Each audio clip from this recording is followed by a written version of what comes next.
Siempre recordaré cuando vino el neurólogo. Estaba sola y me dijo que tras las pruebas era posible ELA. Además, como era vulvar, no sabía qué tiempo me quedaba. Yo me quedé sin palabras. Llamé a mi hermano, porque no era capaz de decir a mi marido el diagnóstico. Solo pensar en él y la peque, y que les iba a dejar solos, me partía el corazón. Me salí luego a la terraza y empecé a llorar y gritar, no podía ser, con los años que nos costó ser padres, y tener a Ana, la niña más preciosa que yo hubiera soñado. Y ahora me iba a marchar sin disfrutar de ella. Era horrible. Y me volví loco buscando posibles cosas que no fuesen la enfermedad, ¿no?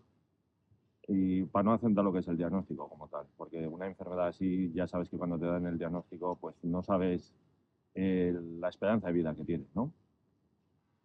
Me perdí la vida de estar con mi mujer y con mi hija. Entonces, la perdí totalmente porque solamente me centraba en buscar posibles causas, posibles soluciones, etc. Que sigo, pero me di cuenta que me estaba perdiendo lo importante, que es vivir y vivir con la gente que quieres. Bueno, lo primero, que preocupación, y los pilares que cayeron, evidentemente, es que papá y mamá son los pilares. Mamá no, en este caso mi madre ya no estaba, entonces se va papá, se cae el otro pilar. Entonces tus pilares no están y tambalean, perdón. Es verdad que no viví como que cayeron pilares, sino más bien como una provocación muy grande a verificar una hipótesis que habíamos intuido por nuestro camino hacía unos meses, que era que en todo hay un bien para nosotros. Entonces recuerdo mucho esta pregunta, ¿no? ¿Hay aquí un bien para mí? A mí surgió mucho miedo. Miedo porque surge al empezar a ver que esa persona a la que quieres la estás perdiendo.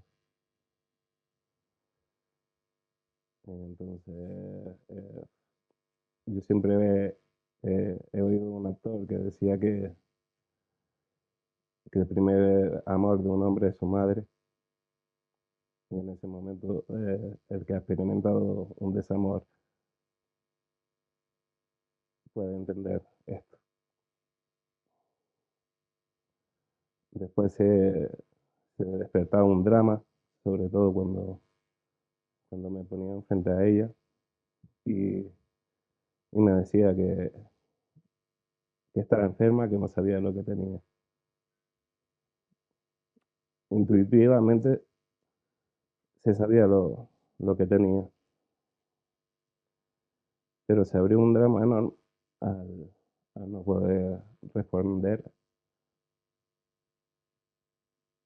a ese drama, ni tanto para ella ni como para mí. Lo primero es que me hundo.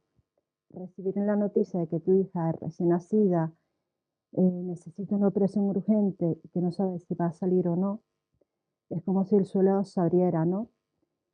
Eh, Porque el dolor no se puede explicar, se vive, se sufre. Y la tristeza era tan profunda que nadie me lo podía ni me lo debía quitar. De alguna manera sigues adelante. Y ahí entendía lo esencial, que no estaba sola.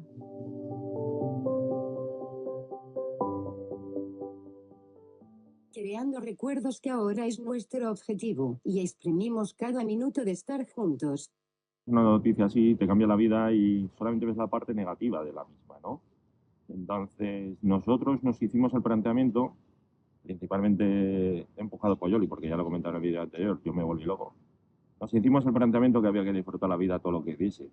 Y como dice la frase típica de Yoli de tengo una naranja y hay que exprimirla hasta la última gota. Pues con la pregunta que me provocaba, ¿no? Al saber la noticia, que era si había un bien para mí en todo esto que estaba sucediendo, el cambio de mirada sucedió en empezar a vivir esto, ¿no? Empezar a intentar responder esta pregunta. Entonces eso pasaba por pegarme al presente, ¿no? En el presente que estaba viviendo es donde podía verificar esto. El primer cambio que surge en mí es empezar, que, aunque suene déspota, y es que mi madre era partícipe de mi misma humanidad. Sí, para mí lo hubo. Me dio tanta oscuridad y desesperanza a lo sucedió. Fue darme cuenta de que no estaba sola. No era una ilusión, era algo real. Era una presencia viva.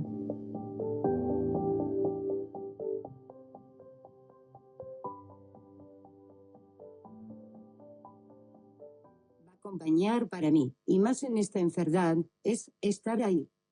Yo no tengo ningún otro planteamiento que nos pueda acompañar. Al fin y al cabo, Yoli ha sido parte de mi vida y seguirá siendo parte de mi vida y continuará siendo parte de mi vida. Hay que estar. Yo pienso que es lo que me tocaba hacer, estar con ellos, acompañarlos. Para mí, acompañar en ese momento significaba acoger su vida y compartir la mía, ¿no? Entonces, estar ahí, básicamente. Entonces, ¿qué significa acompañar? Bueno, pues ya sabéis que Santa Teresa decía que la vida es una mala noche en una mala posada. Pues sencillamente es estar con el enfermo, estar con la familia, no abandonar, no rendirse. Sí que lo puede hacer cualquiera, porque todo el mundo se beneficia, todos nos beneficiamos de la compañía de otro ser humano, de que nos traten con cariño, de que nos acepten y de que nos digan la verdad, sobre todo que nos digan la verdad para que podamos poco a poco ir haciendo las cosas que necesitamos para compartir nuestra vida. Para mí acompañar significó hacerme partícipe de la humanidad de mi madre. Sin censurar nada, participar de su drama, hacer lo mío. Porque acompañar no se hace en soledad, es algo que se vive con otros.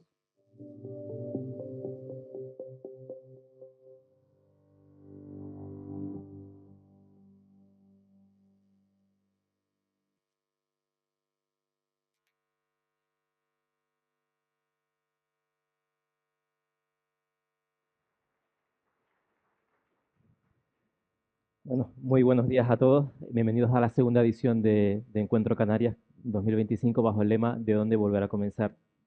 Mi nombre es Héctor González, yo soy médico neumólogo del Hospital Universitario de Canarias, dedicado a la oncología torácica, que junto a mi compañera María Pérez, ella es bióloga y técnico en radioterapia y cuidados paliativos, queremos presentar esta mesa redonda con el título Vidas descartadas, vidas acompañadas.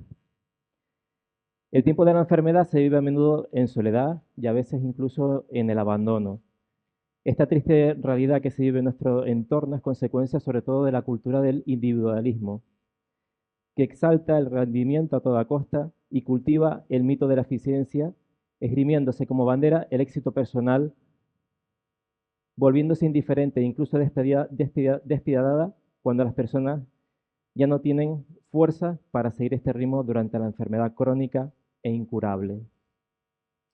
Se convierte entonces en una cultura del descarte, en la que no se considera ya a las personas como un valor primario que hay que respetar y amparar cuando están enfermas. Vidas descartadas o vidas acompañadas. Con este acto queremos poner de manifiesto que puede existir un cambio de mirada, un nuevo comienzo en la enfermedad centrada en la dignidad de toda persona humana y basada en una compañía llena de compasión y de ternura, donde la enfermedad no determine la vida, sino que sea un trampolín hacia una vida más plena, más allá de los estándares físicos, psíquicos, preestablecidos, considerados como los únicos posibles en una sociedad de éxito. Para ello, contamos con 3 figuras. Son los 3 pilares fundamentales en el escenario de la enfermedad, como son el médico, el acompañante y el enfermo. Por ello, les quiero presentar a José María Mazarico, que es médico oncólogo y trabaja en el Hospital de Barcelona en cuidados paliativos. Además de ello, tiene gran experiencia en enfermedades terminales. También les presento a José Miguel Jesús Olives Hernández. Él ha acompañado a su hermana Melania durante 13 años, es empresario, y Melania padece síndrome de Down, pero además de ello, un síndrome de Down profundo. Es decir, tiene múltiples patologías, como son parálisis cerebral, no habla, es ciega, está totalmente dependiente. También, por último, les presento a Maika Domínguez. Es enfermera, está licenciada en podología y tiene un máster en urgencias y emergencias. Ella padece una enfermedad que ha cambiado por completo su vida.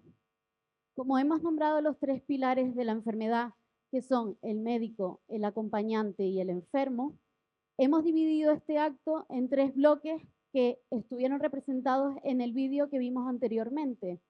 Lo dividimos en el primer bloque con el título de la enfermedad. El segundo bloque lleva el título El secreto del cambio de mirada. Y el tercer bloque es el acompañamiento. Es por ello que empezamos este acto con el primer bloque, la enfermedad, y doy paso a Héctor. Bueno, empezamos el bloque de preguntas, José María. En tu día a día, ¿qué sucedió en ti cuando das la noticia a un enfermo? Una vez detectada la enfermedad crónica o incurable, ¿qué es lo que te ha llevado a aconsejar al paciente continuar? Bueno, buenos días y antes de nada, pues muchas gracias por la invitación a estar aquí entre vosotros. Esto es bonito porque es un trabajo, ¿no? en el que también tú te ves interpelado, ¿no? A hacer un camino. Y yo cuando pienso, ¿no? En lo que siento en mí, ¿no? Que nace cuando doy la noticia a una persona enferma, ¿no? Una noticia pues muchas veces de que tiene cáncer, lo primero es como que es un momento de vértigo, ¿no? Es un momento en el que tú te sientes por un momento que vas a decir algo, vas a comunicar una noticia que va a cambiar la vida de una persona, ¿no? De una familia, ¿no? De un momento a otro, pues de estar bien, de llevar una vida normal, pues vas a comunicar que tiene una enfermedad y una enfermedad que puede ser que le lleve a la muerte, ¿no? Y eso en el fondo, pues, como decimos, ¿no? Como das la noticia, pues te das cuenta de que es una responsabilidad, no es una tontería, ¿no? Cómo se comunican las cosas, cómo se dicen, ¿no? No es lo mismo pues utilizar un tono de voz, una mirada, ¿no? Una cercanía, un contacto, ¿no? Porque esto es lo que puede hacer que, pues, abrirle la esperanza, ¿no? a una persona, ¿no? O al contrario, ¿no? Sumirlo en la desesperación más grande, ¿no? Por lo tanto, es como un momento que, en cierto sentido, se percibe como un momento sagrado, ¿no? Porque pues, se nos dice, ¿no? Y es verdad, ¿no? Que los medicamentos, las operaciones, ¿no? Pues salvan las vidas, ¿no? Y es verdad, ¿no? Pues porque son un bien, ¿no? Pero luego hay otros medicamentos, digámoslo, ¿no? Que es la palabra, que es la cercanía, pues que puede salvar el alma, ¿no? Y eso pues es igual o quizá más importante, ¿no? que salvar el cuerpo, ¿no? Cuando das una noticia, pues es importante decir y dejar espacio, ¿no? El silencio, esto que nos cuesta tanto hoy en día, ¿no? Pues es tan importante, ¿no? El enfermo tiene, la persona tiene sus ritmos, quiere saber, a veces no quiere saber, ¿no? Y esto es algo que tenemos que, o hay que respetar, ¿no? Hay que ir adaptándose a lo que a lo que la persona quiere saber, ¿no? Yo me imagino, comparo muchas veces como dar una noticia o hablar con una persona como, no sé si os gusta el deporte, ¿no? Como con jugar como un partido de tenis, ¿no? O sea, ¿no? Pues tú tienes, ¿no? Sacas, ¿no? Tienes la pelota, ¿no? Pones en juego, ¿no? Y el otro te responde, ¿no? Te devuelve, ¿no? Y no sabes, ¿no? Qué te va a devolver, qué te va a decir, cómo te va a mirar, qué te va a expresar, ¿no? Y tú, pues, con lo que como él te devuelve, ¿no? La pelota, pues tú tienes que, ¿no? Que volver, ¿no? Devolvérsela, ¿no? Es como este intercambio, ¿no? Que se va produciendo, pues, de una manera un poco, pues, a veces sin esperarlo y sin tenerlo controlado, ¿no? Otra cosa muy importante que siento, ¿no? Cuando doy la noticia es que de repente te haces cercano, te haces compañero de vida y compañero de viaje de alguien que hasta ese momento era alguien totalmente desconocido. Yo ahora me estoy acordando mucho de un paciente que murió hace poco, ¿no? Era un paciente que quería mucho y que ingresó en el hospital y en 2 meses, ¿no? Pues pasó de estar normal se le encontró un cáncer de pulmón agresivo, se quedó paralizado y finalmente pues acabó falleciendo. Y te das cuenta, ¿no? Que sin quererlo, evidentemente, porque no lo has buscado, ¿no? Con esa persona con la que el día anterior te cruzabas por la calle y no significaba nadie el uno para el otro, de repente estás compartiendo durante esos 2 meses, pues probablemente es de las personas más cercanas que estás con él, ¿no? Que estás compartiendo pues su dolor, su sufrimiento, el sentido de la vida, ¿no? Tantas cosas, ¿no? Tan cercanas y pues te ríes, ¿no? Lloras, lo pasas mal, ¿no? Y te das cuenta que poco a poco, ¿no? Pues te has convertido, pues, no solo en su médico, ¿no? Sino en algo más, ¿no? En alguien en una compañía, ¿no? En un amigo, ¿no? En cierto sentido. ¿Qué es lo que aconsejas al paciente a continuar, ¿no? Yo, la verdad es que aconsejar, bueno, muchas veces lo que intento es transmitirles algunas cosas, ¿no? Yo no sé si dar consejos o no, pero me gusta como ¿no? El diálogo, en la relación con el enfermo, que perciban 3 cosas, ¿no? La primera de estas cosas es que son únicos y son fundamentales y son insustituibles. O sea, ellos, ¿no? Pues fulanito es marido de, es padre de, y eso la enfermedad no lo cambia, ¿vale? Podemos estar sanos, podemos estar enfermos, pero seguimos siendo pues marido, hijo, y, y esto en el fondo para ellos, ¿no? Para nuestras familias, para nuestro entorno, somos importantes como estemos, ¿no? Los demás no nos miran por si estamos estupendos, si estamos sanos, si somos capaces de hacer 1000 cosas, sino nos miran por lo que somos, ¿no? Los que nos quieren nos aman por lo que somos, ¿no? Y esto es importante, ¿no? O sea, ¿no? Tenemos que percibir, ¿no? Tenemos que percibir que estemos como estemos, somos fundamentales, ¿no? En el fondo, pues un poco la pregunta es, ¿no? Pues, ¿quién soy yo para los demás, ¿no? Hablaban, ¿no? De que al final nosotros por nosotros mismos, pues no somos nada. Nosotros somos porque somos por los demás, ¿no? Somos en relación para los demás, ¿no? Y esto la enfermedad no lo destruye. O sea, esto la enfermedad puede hacer que el camino sea difícil, puede ser que aparezcan momentos de dolor, pero no destruye lo que nosotros somos para los demás, ¿no?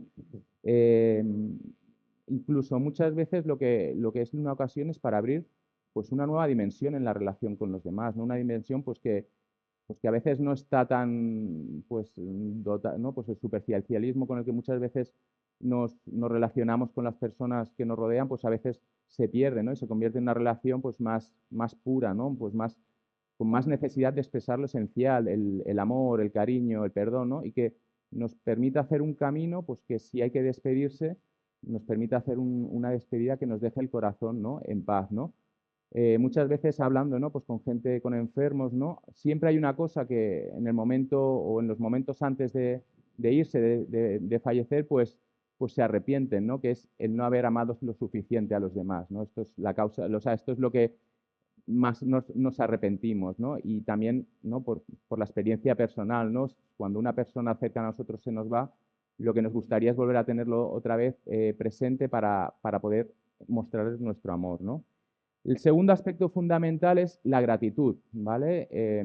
Podemos estar enfermos, ¿no? Pero la enfermedad no quita todo el bien, ¿no? En la vida que hemos recibido, ¿no? Todo lo que nos ha sido dado y nos sigue dando, ¿no?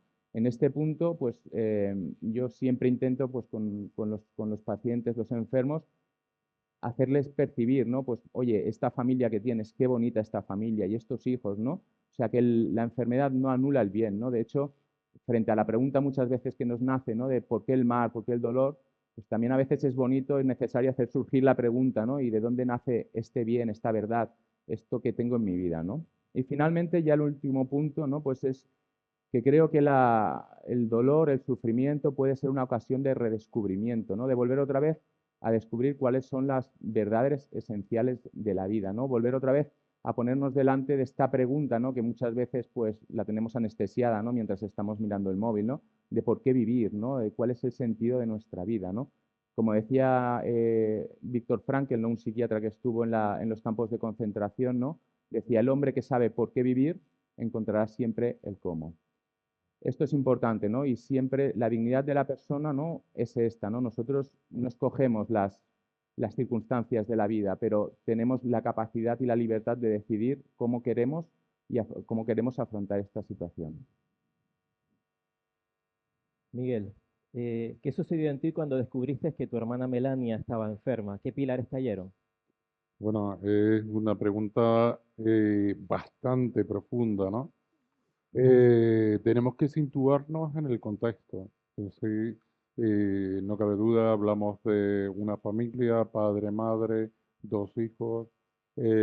Hablamos de un hermano mayor, que en este caso soy yo, que le llevo 5 años a mi hermana.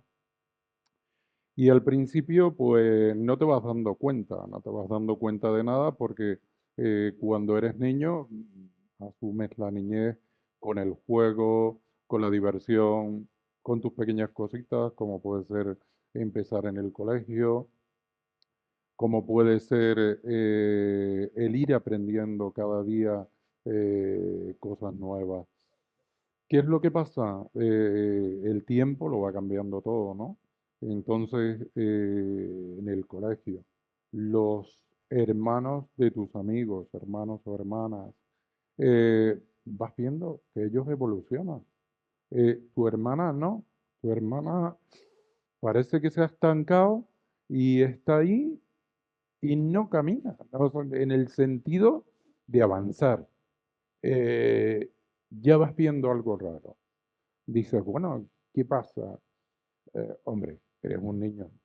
Tampoco te lo planteas en profundidad, pero ya ves que hay algo raro. Entonces, ahí es donde no cae un pilar. Entonces, a esta pregunta te puedo contestar que lo que pasa exactamente es que empieza a construirse un pilar, y no exactamente uno, muchísimos pilares. Esos pilares van a durar toda la vida. Sabes que tus padres están ahí. Ellos lo están haciendo todo, pero tú estás al lado de ellos. Y parece que te conviertes de repente en un tercer padre, en alguien que tiene que ayudar. Entonces, no cae en ningún pilar. Lo que acaba de pasar es que se acaban de construir pilares nuevos, perdón. Te puedo decir que desde pequeño intentar ayudar a tu hermano o a tu hermana, como en el caso mío, es una experiencia enorme, enorme, porque ves que ella lo necesita. Lo vas viendo en pequeñas cositas. Puedes empezar dándole un juguetito, hablando con ella. Tus responsabilidades luego van a aumentar. Ya ves que tus padres van a demandar a lo mejor algo de ti que a los otros niños, sus padres, no le demandan. Y te vas implicando. Entonces se construyen unos puentes maravillosos que empiezan en la niñez y que en mi caso han durado hasta ahora y espero que duren muchísimo, ¿no? ¿Qué más te puedo decir sobre este tema? Eh, Esos pilares, como os decía, son muy sólidos. ¿Qué es lo que cae? Cae el yo orgulloso, cae el preocuparme por mí mismo, cae el egoísmo total, es algo innato, algo que tenemos nosotros desde que nacemos, nos preocupamos por nosotros mismos, esto es evidente. Entonces empiezas a ver desde la niñez que tienes que preocuparte por la persona enferma que tienes al lado. Eh, Tus padres te dicen, vigila a tu hermana, échale un vistacito a tu hermana. ¿Cómo está tu hermana? Y sin quererlo, tú ya vas asumiendo esa responsabilidad de la que os hablaba al principio, que cualquier niño a lo mejor no tiene. Puede ser que sí, porque su padre momentáneamente o de forma no continuada le diga, vigila a tu hermano, cuídale, voy a salir, pero aquí se convierte en una constante.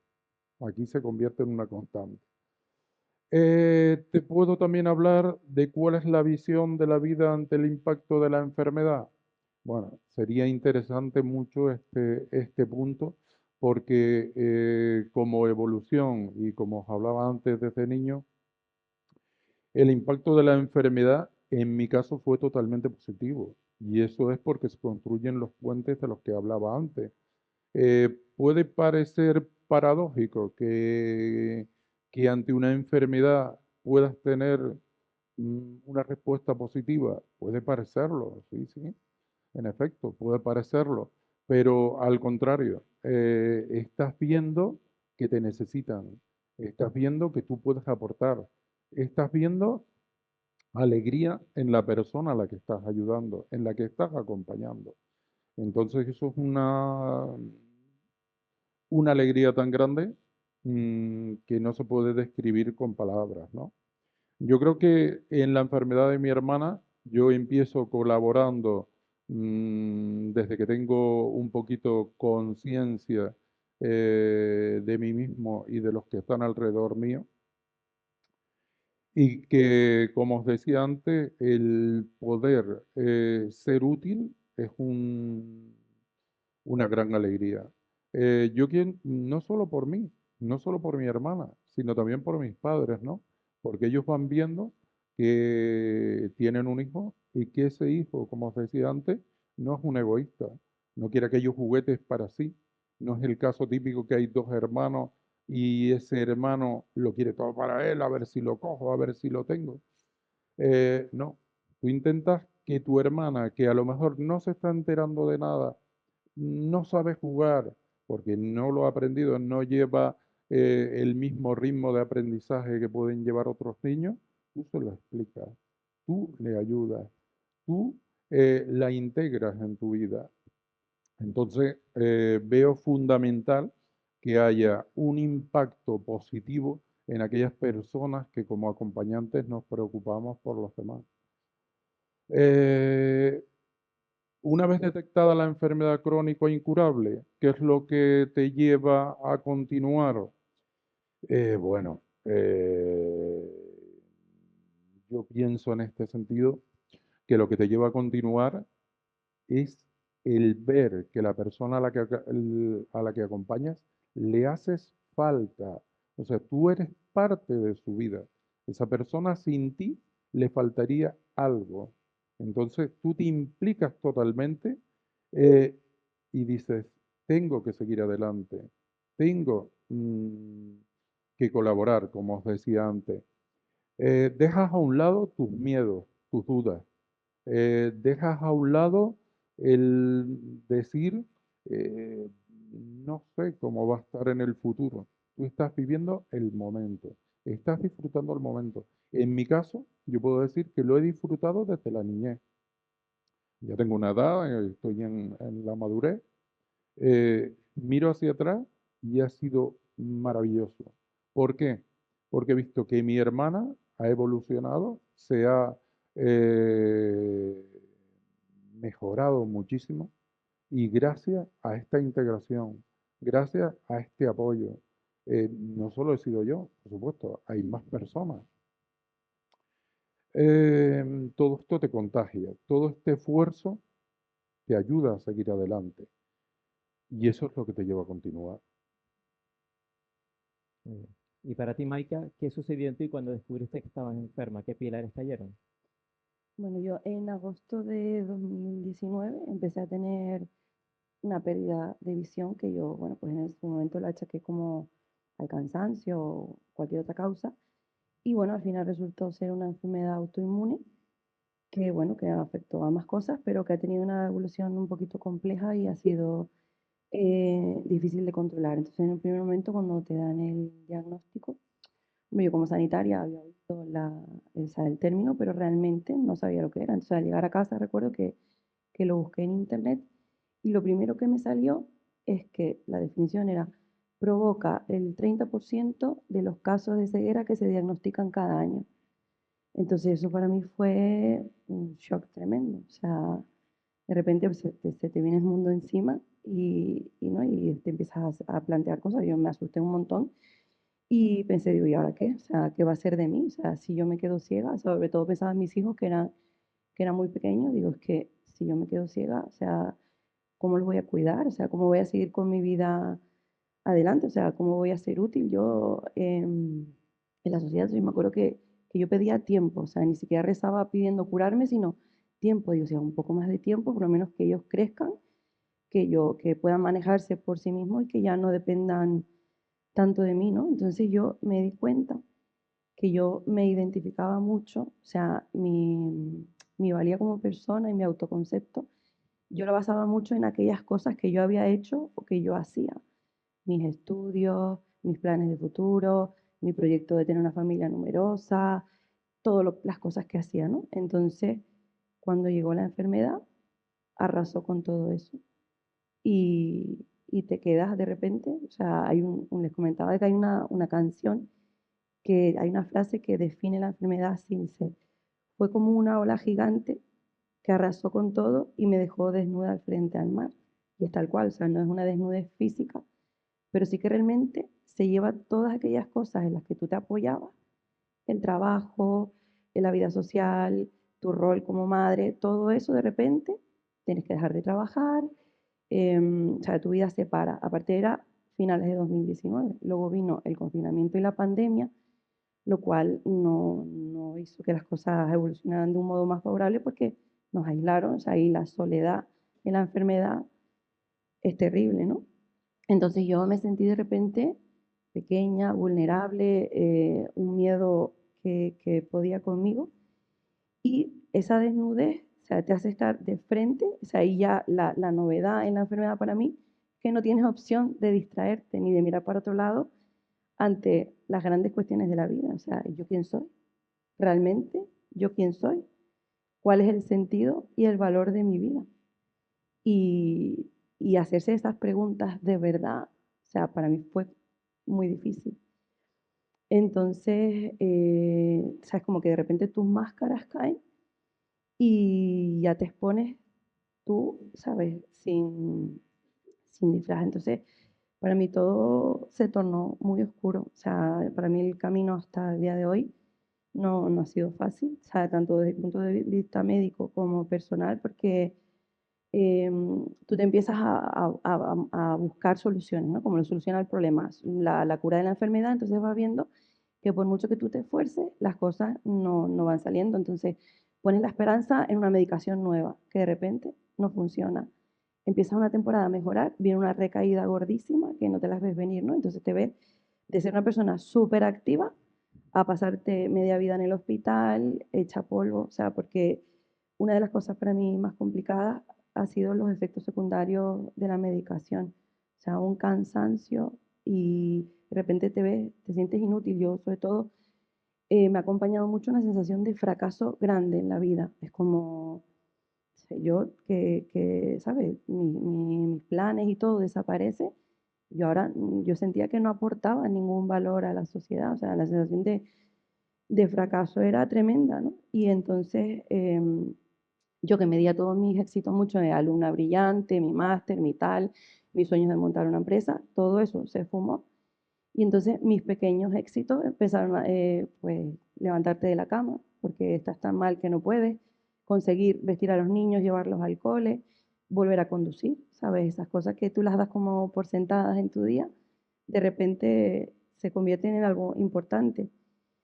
Entonces, para mí fue complicado, acabé con un cuadro depresivo, por esa sensación de fracaso que les comentaba. Yo me miraba al espejo y no me reconocía porque la medicación cambió también mi aspecto físico.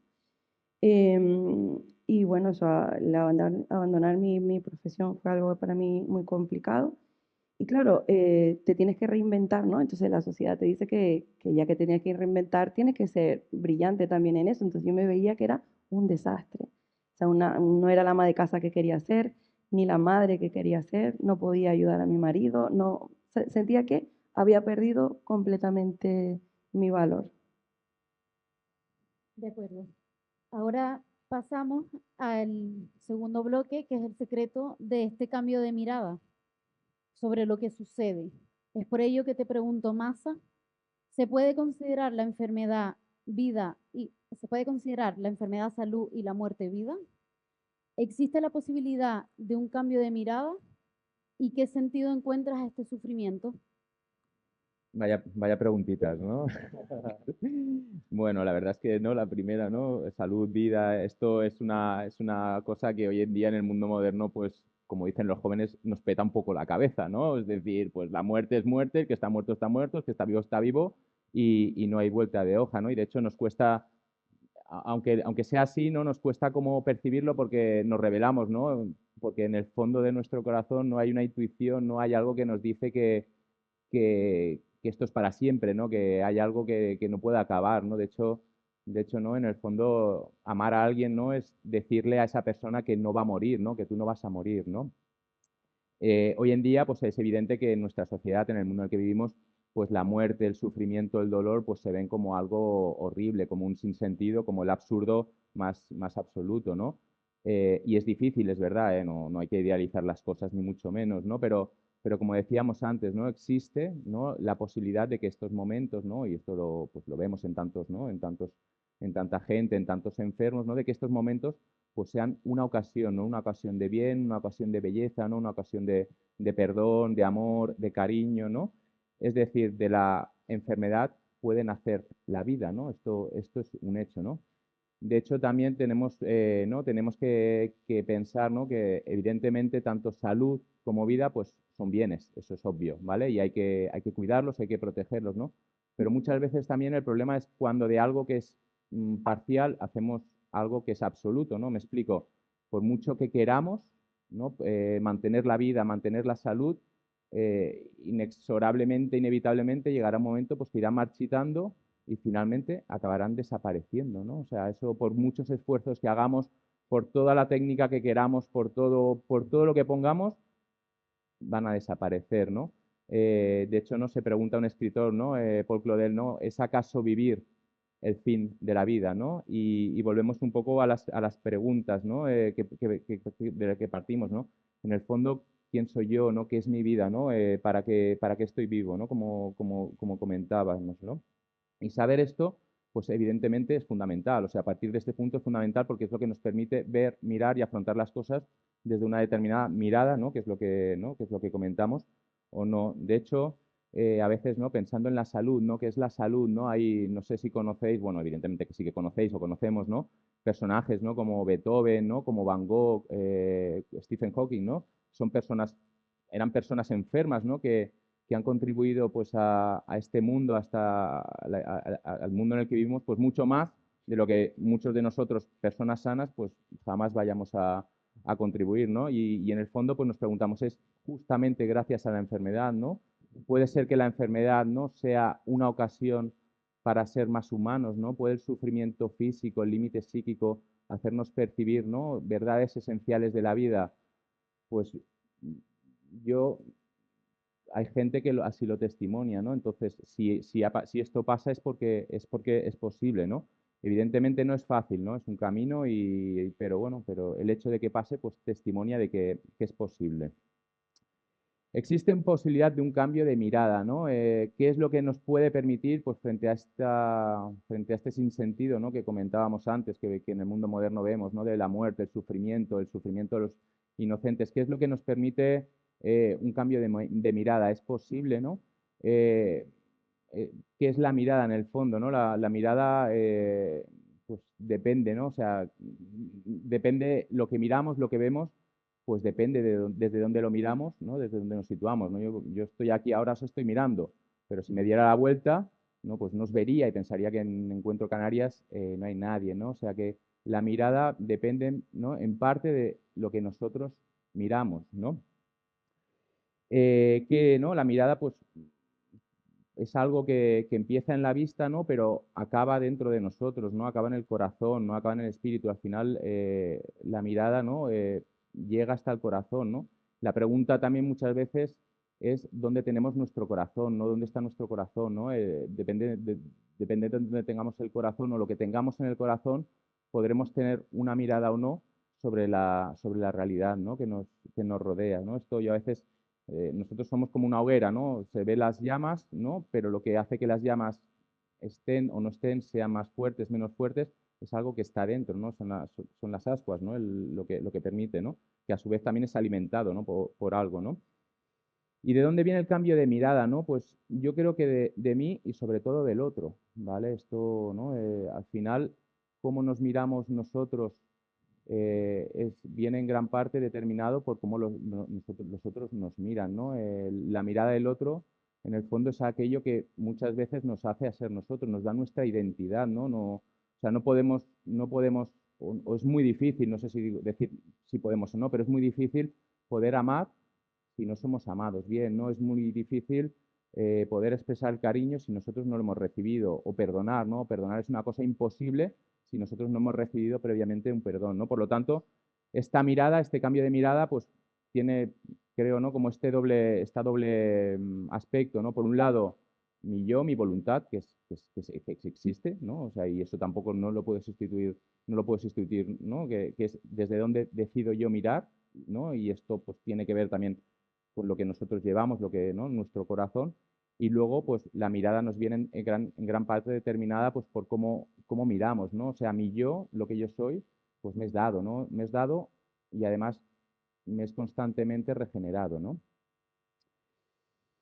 En este sentido, la mirada, ¿no? Lo contrario de ¿no? Volvemos otra vez al punto, ¿no? La vida y la muerte, ¿no? Lo contrario de la muerte es la vida, ¿no? Y también lo contrario de la muerte es el amor, ¿no? Porque la muerte destruye, ¿no? La muerte aniquila. En cambio, lo único que es capaz de construir es el amor que regenera, ¿no? Y que es eterno y es lo único que es capaz o que nos puede hacer vencer la muerte, ¿no? Y finalmente la pregunta, ¿no? ¿De qué sentido encuentro al sufrimiento? ¿No? Yo, bueno, he tenido también la ocasión de acompañar durante más de 2 años, ¿no?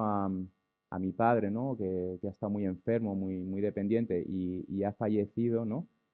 Y, y aunque yo no sepa, ¿no? Lo que es en mi persona, digamos, ¿no? Físicamente en mí, ¿no? El sufrimiento, ¿no? Yo nunca he tenido una enfermedad grave, sí que sé, ¿no? Lo que es vivir el sufrimiento de alguien a quien amas, ¿no?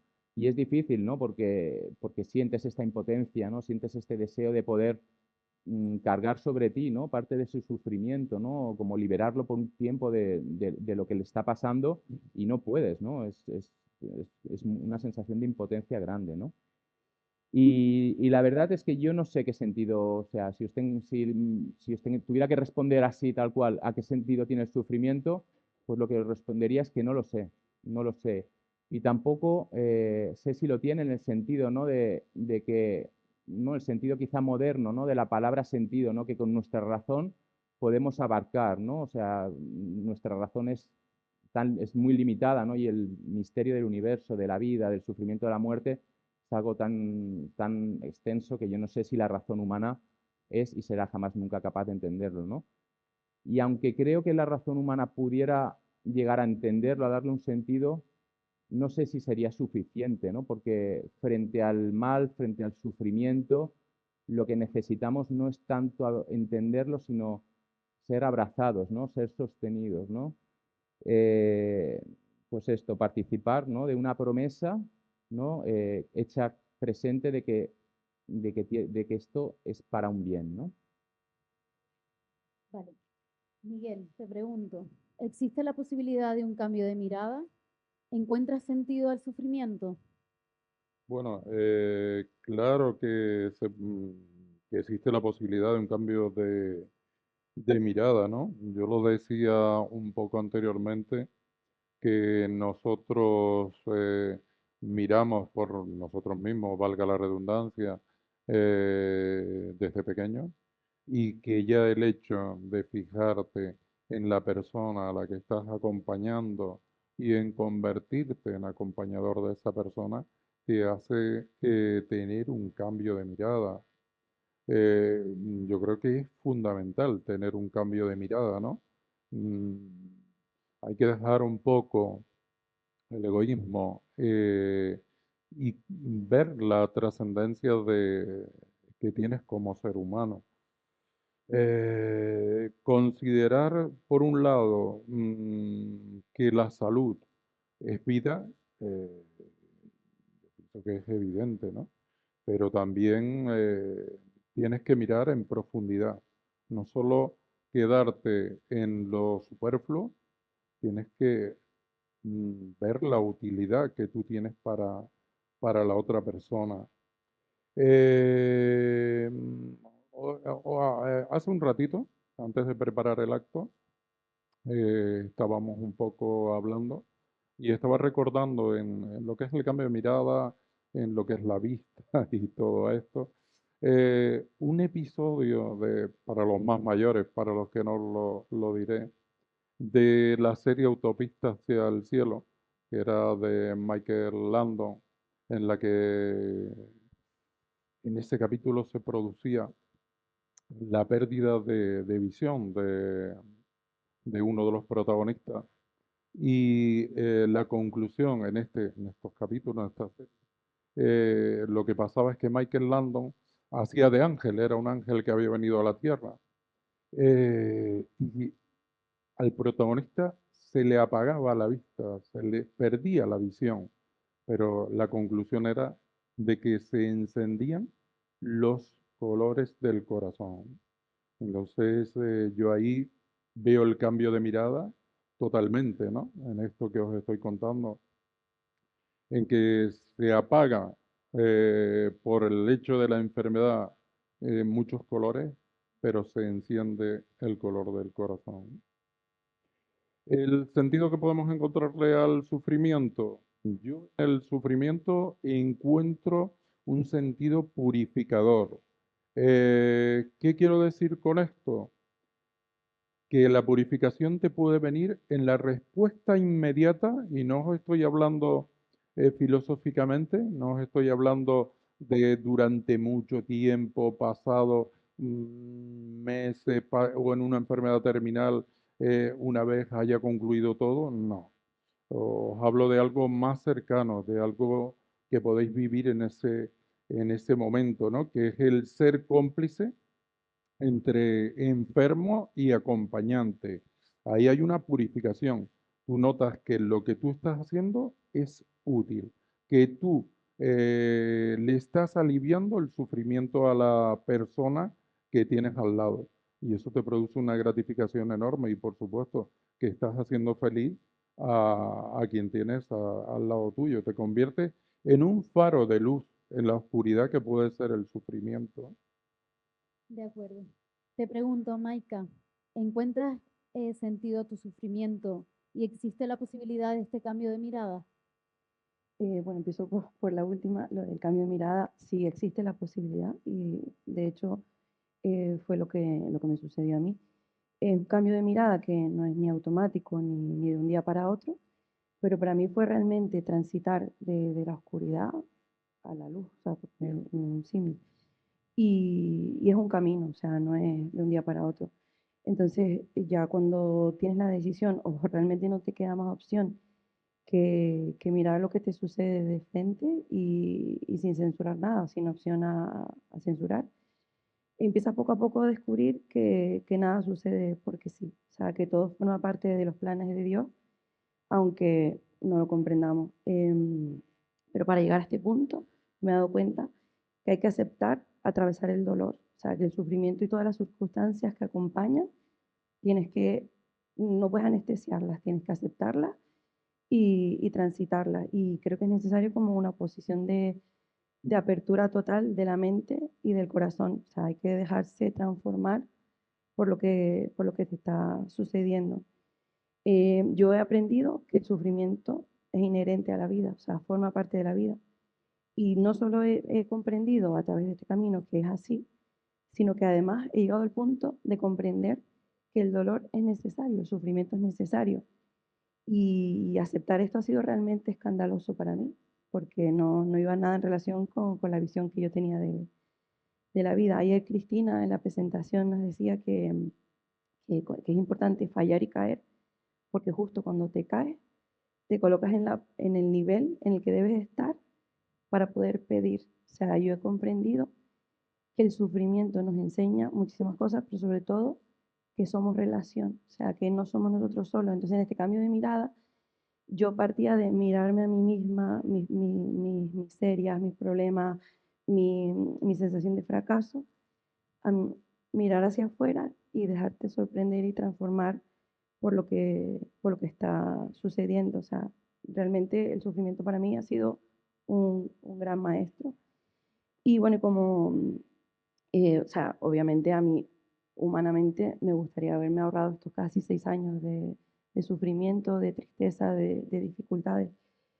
Pero, o sea, lo que este sufrimiento y la enfermedad me ha enseñado es lo que más me ha transformado en la vida. Entonces, como les decía antes, cuando caen todos los pilares de tu vida y te queda sin nada superficial a lo que aferrarte, te empiezas a hacer muchas preguntas, ¿no? Y luego empiezas a buscar respuestas. Yo primero empecé a buscar respuestas, soluciones al problema, pero luego vas haciéndote preguntas más profundas y buscando respuestas que de verdad te contesten, o sea, que de verdad te llenen, ¿no? Y una de las cosas más importantes que he aprendido sobre el valor de mi vida, o sea, que no depende de nada, de lo que yo pueda hacer o poseer, o sea, que el valor de mi vida es inherente a mi existencia y que ya lo tenía desde el primer instante de mi concepción. Entonces yo poco a poco, en este camino que le he contado así como muy resumido, empecé a cambiar la mirada hacia todo lo que me rodeaba, pero también hacia mí misma. O sea, yo empecé a mirarme con mucho más afecto, con ternura, con respeto hacia mí misma y también a los demás. Te reconcilias con la vida, empiezas a amar de un modo más verdadero y esto es como incoherente, ¿no? O sea, cuando peor estás es cuando de repente empiezas a percibir la belleza de la vida en pequeñas cosas y empecé a sentirme libre. Entonces, en esta búsqueda, yo también me di cuenta de algo, o sea, yo me di cuenta de que el Señor me estaba llamando y que me estaba pidiendo que parara, porque yo vivía como en la rueda del hámster, siempre haciendo cosas, sin parar. O sea, yo no me permitía pensar, siempre como el activismo de hacer cosas. Entonces, yo ahora me doy cuenta que la enfermedad fue como una de las formas que el Señor me dijo, tienes que parar para poder escuchar. Y fue así como yo tuve un verdadero encuentro, porque yo tenía una idea del Señor como muy teórica, pero no una certeza verdadera. Y para mí esto es el valor más profundo que he encontrado en todo este proceso. Entonces también me di cuenta, porque haces como un ejercicio de honestidad contigo misma y te empiezas a preguntar por qué estás tan triste, por qué estás tan mal, ¿no? Entonces yo me di cuenta de que me había construido una vida en la que muchas cosas no era feliz. A excepción de mi faceta como madre o como esposa, todas las demás cosas, o sea, no solo que no me hiciera feliz, sino que yo me daba cuenta de que no era verdaderamente yo misma. O sea, te creas como un personaje en el trabajo, con los amigos, y no estás viviendo desde tu verdad. Eso te va haciendo sentir como vacío y vas llenando ese vacío con 1000 cosas. Como no te paras para sentir ni para pensar, vas llenando con trabajo, con proyectos, con lo que quieras inventarte para no parar. Y entonces, pues lo que le decía, ¿no? Cuando todo eso desaparece, te empiezas a sorprender con la vida, con las cosas más sencillas y empiezas a descubrir y aparte se te van poniendo en el camino personas que vienen un poco también como a reafirmar todo eso y ayudarte, ¿no? Entonces, aprendí el significado de entregar la vida, de servir y luego o sea, esto, tampoco quiero dar una imagen de la enfermedad como súper positivista o dar una imagen de que la enfermedad, o sea, un mensaje así como que es maravillosa, pues no, es dura. Y yo, por ejemplo, esa sensación de fracaso me sigue acompañando, ¿no? O sea, hay días que yo me vuelve como la mentalidad del mundo y pienso, todo lo que estudié, toda mi formación, todos mis sueños, no pude tener más hijos, no pude formar una empresa, ¿para qué, no? Entonces ahí en ese momento yo tengo que parar, ¿no? Y hacer memoria y ser muy honesta conmigo y mis circunstancias. Entonces yo me doy cuenta de que aunque mi vida desde un punto de vista humano es mucho peor que antes, o sea, estoy físicamente peor, con secuelas que probablemente tendré toda mi vida, con este cansancio que me acompaña, no recuperé mi vida laboral, porque económicamente muchas más dificultades, no pude tener más hijos, pero yo me paro, hago memoria y soy honesta y yo me descubro feliz. O sea, y con una vida que nunca hubiese elegido, o sea, una vida muy sencilla y vista desde fuera probablemente muy poco atractiva, yo soy feliz. Y, o sea, y reconocer esto a mí misma para mí es escandaloso. Y la gente, te das cuenta que hay muchas personas que no lo comprenden porque lo ven desde fuera, gente que te conoce mucho o nada, de intentar animar para que vuelvas, ¿no? Como a insertarte en el mercado laboral, a que tu vida vuelvas a hacer cosas, hacer cosas, hacer cosas. Y yo me doy cuenta de que eso puede darse o no, sí tiene que darse, pero que yo ya tal como estoy, soy feliz con mi vida.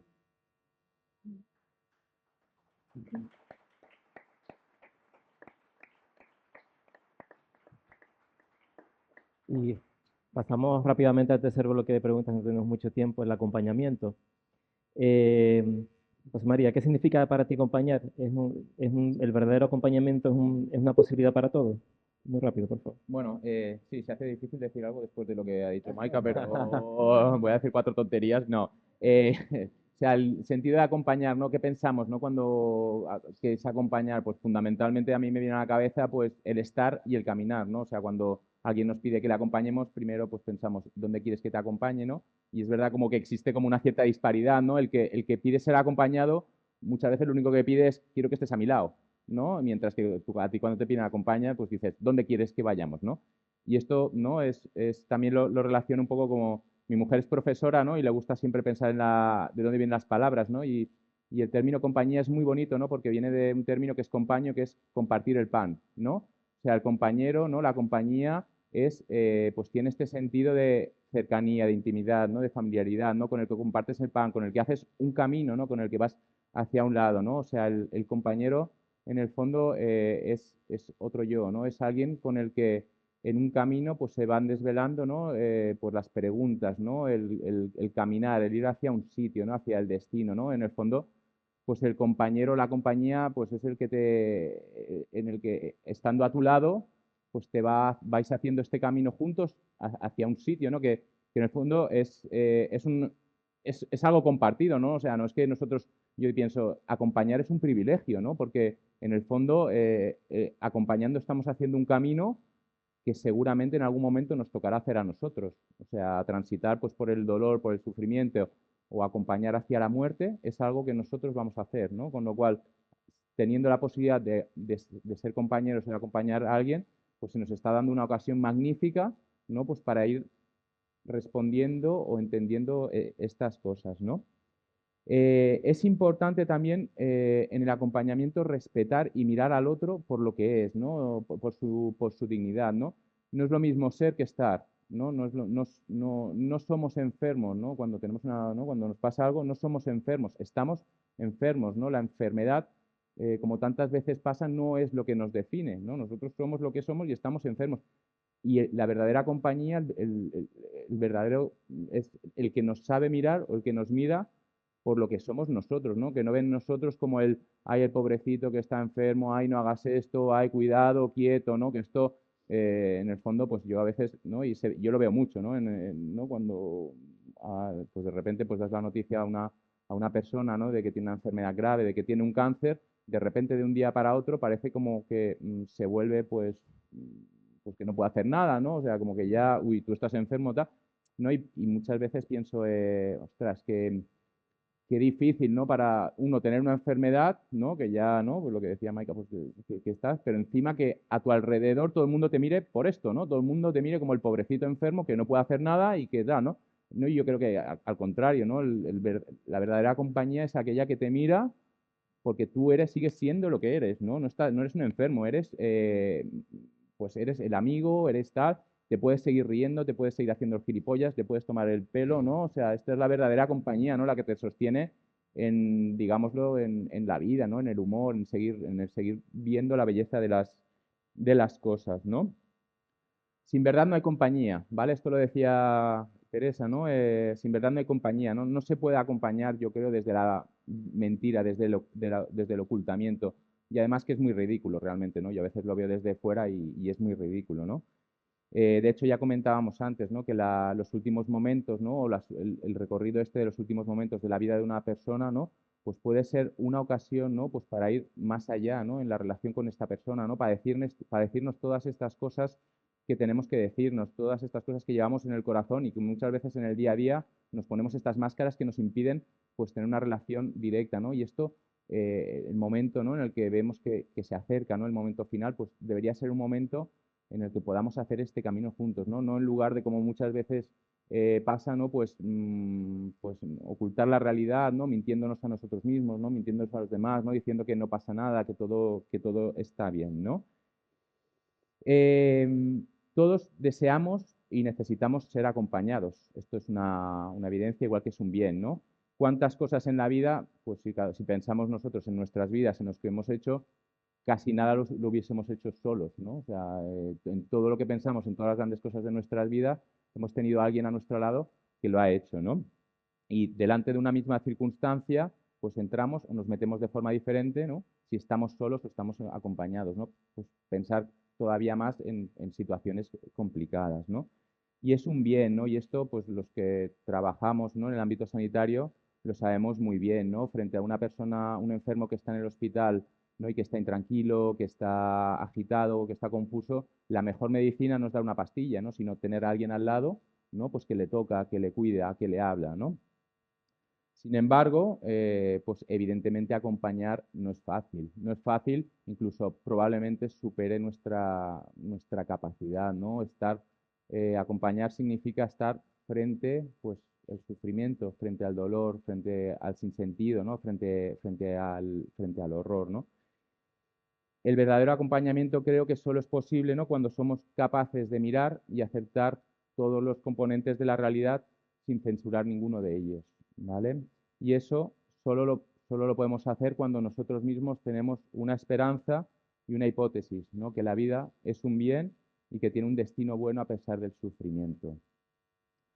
Acompañar sin estar abierto al misterio, yo creo que es imposible, es insoportable, ¿no? Aguantamos unos días, unas horas, unos minutos, pero es algo que inevitablemente nos acaba destruyendo.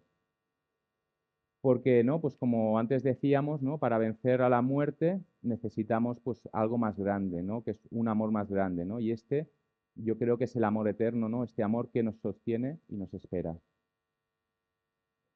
Y para ti, Miguel y Maika, ¿qué significa acompañar?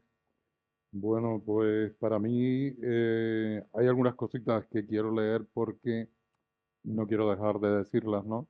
Son cositas que desde el corazón han salido y me quedaría pena de no poderla contar. Acompañar es una entrega de uno mismo al sufrimiento de los demás, es una entrega de nosotros como personas a quien tenemos al lado. Nos estamos preocupando de esa persona, nos entregamos. Nos entregamos a veces en la medida de lo posible, unos más y otros menos. Los grados de implicación pues ya dependen, ¿no? O eso puede causar incluso sufrimiento. Pero es así, acompañar es la entrega de uno mismo a ese sufrimiento, a ponernos en el lugar de la persona enferma o de la persona a la que acompañamos, aunque solo sean unos segundos. No hace falta que te pongas todo el día a pensar cómo se está sintiendo. Ya el hecho de compartir un segundo, un minutito, poniéndote en el lugar de esa persona, cómo se sentiría, o como si tú estuvieras fueses esa persona, ya ese es un acompañamiento total. Yo soy capaz a veces de ponerme unos segunditos tan solo en el lugar de mi hermana, ¿no? Decir, ¿cómo se sentirá? Está, vamos a decir ahí, presa de su enfermedad, de su circunstancia, y yo tengo que entenderla, ¿no? Ahí estoy haciendo un acompañamiento. No es solo estar al lado. Estar al lado yo pienso que es fácil.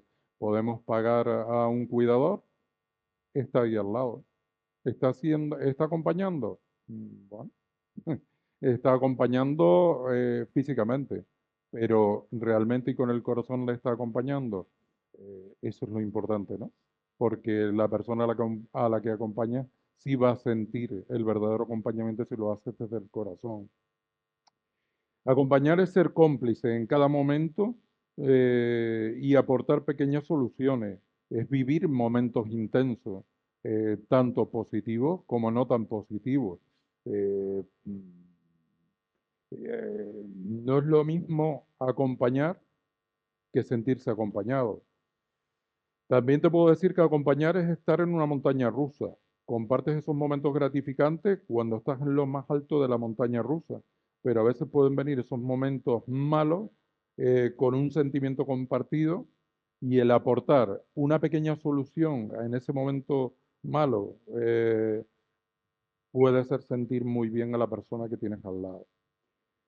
Te podría hablar también de que si existe un verdadero acompañamiento y si es una posibilidad para todos. Yo creo que sí, que el verdadero acompañamiento existe y que es una simbiosis entre el enfermo y el acompañante.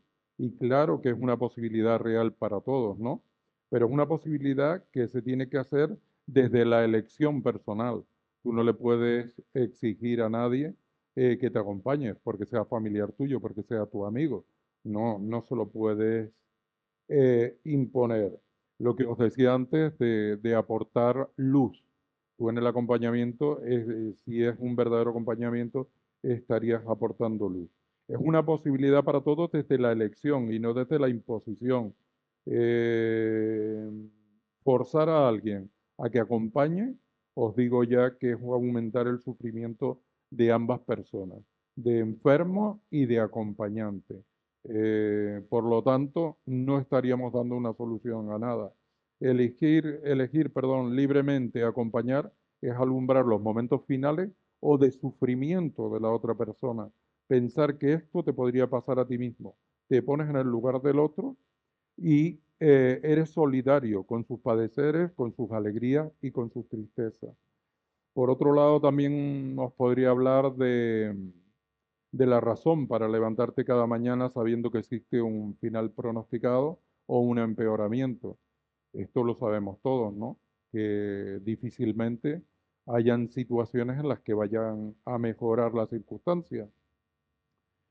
Pero yo pienso que la razón para levantarte cada mañana es sentir todo lo trascendente, sentir esa parte espiritual tuya, sentir lo que yo comentaba en un principio, que te has desprendido del egoísmo y del orgullo y de esos momentos de dudas que puedes tener a lo largo del acompañamiento y que sentir que estás haciendo lo correcto.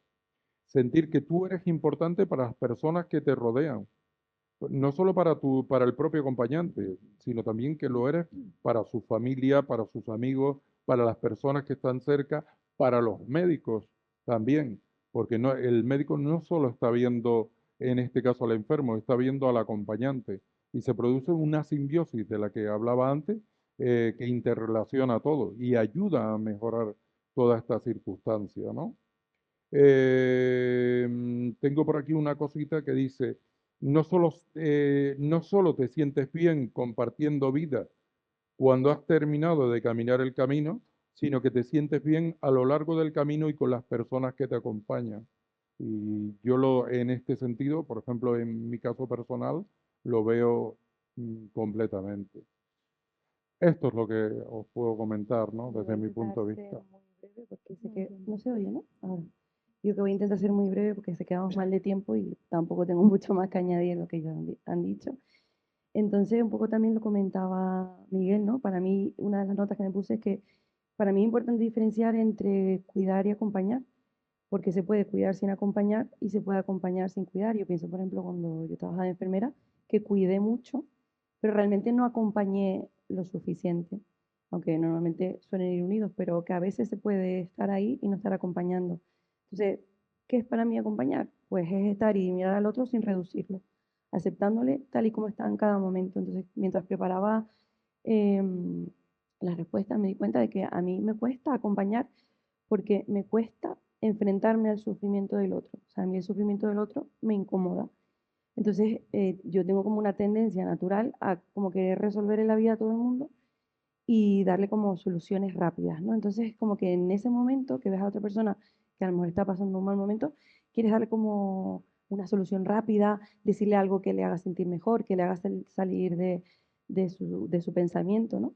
Y eso no es acompañar. O sea, realmente muchas veces acompañamos más sin decir nada, dando espacio a que la otra persona se sienta como se sienta, respetando sus circunstancias.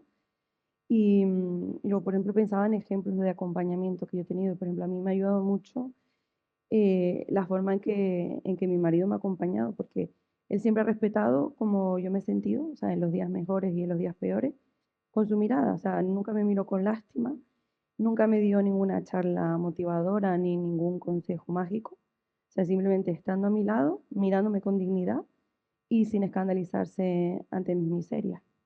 Y luego también otro aspecto que yo me he dado cuenta es que muchas veces no es fácil acompañar porque la propia persona enferma no lo permite. Porque muchas veces es un poco lo que comentaba Masa, ¿no? De aceptar la vulnerabilidad. Uno no sabe muchas veces en qué fase de la aceptación de la enfermedad está la persona. Yo recuerdo, por ejemplo, un ejemplo mío.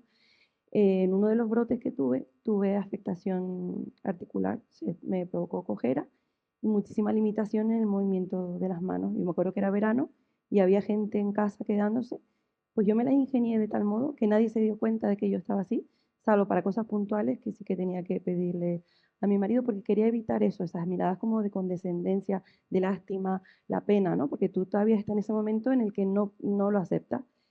Y no quería tampoco que la enfermedad me definiera, o sea, estaba tan cansada de que mi vida girara en torno a eso, que no quería como añadir como todavía más drama.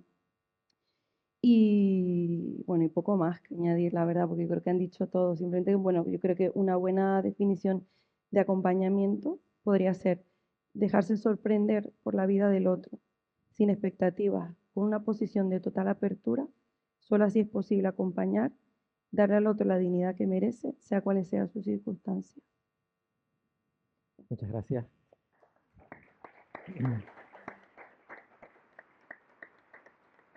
Bueno. Por último, para terminar, nos han hecho un regalo que no podemos dejar de compartir con todos ustedes.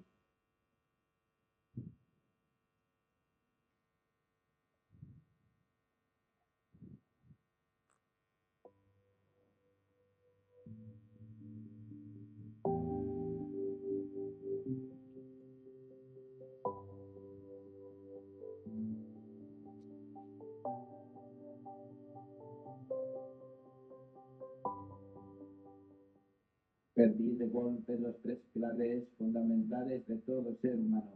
Perdí la salud por tenerla, perdí el amor, ya que me dejó mi pareja de entonces, que llevábamos casi 11 años de relación, y perdí el dinero, ya que tuve que cerrar mi empresa por mi grave problema de salud.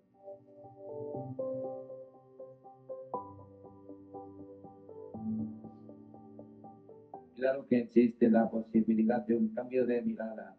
El cambio de mirada no es otra cosa que transformar la forma en que interpretamos lo que nos pasa, pasar de verlo como una carga a verlo como una oportunidad de crecimiento.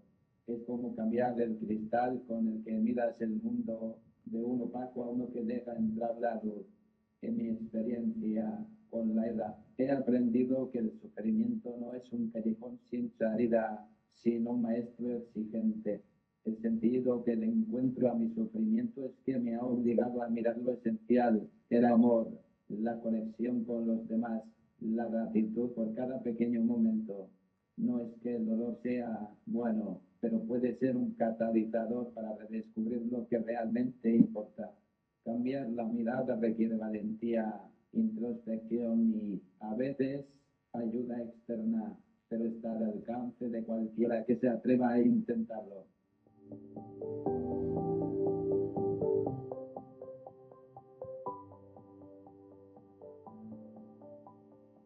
Acompañar es caminar al lado de alguien sin juzgar, sin querer arreglarlo todo, solo estando ahí, escuchando de verdad, compartiendo su carga emocional.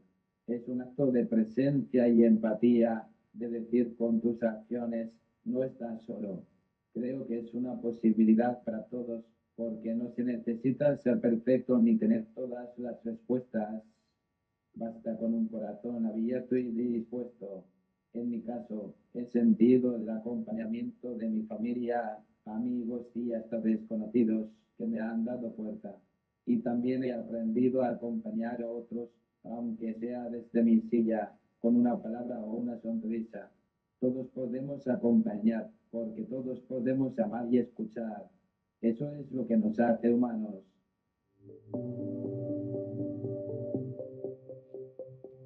Pues muchas gracias a los ponentes y a los avisos.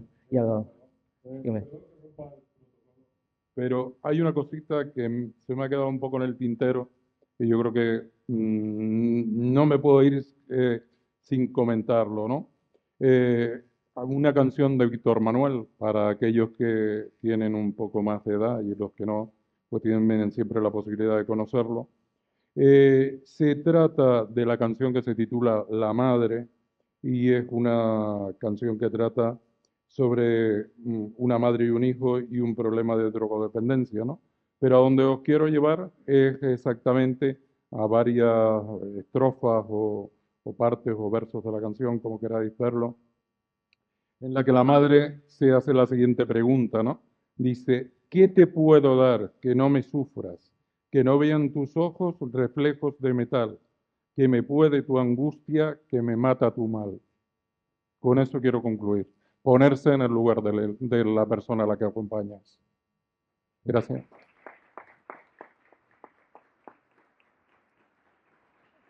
A continuación, a la salida tendrán la venta de libros. Aquí pondrán sobre usted también un pase para la exposición bajo el título No hay amor más grande a las 13:50, de las 13:50 a las 14:15. Le invitamos a participar en la mesa redonda que hay a las 1 en esta misma sala bajo el título El cuidado de la casa común, una urgencia del corazón humano, donde se planteará el cuidado del planeta como una preocupación compartida. Muchas gracias.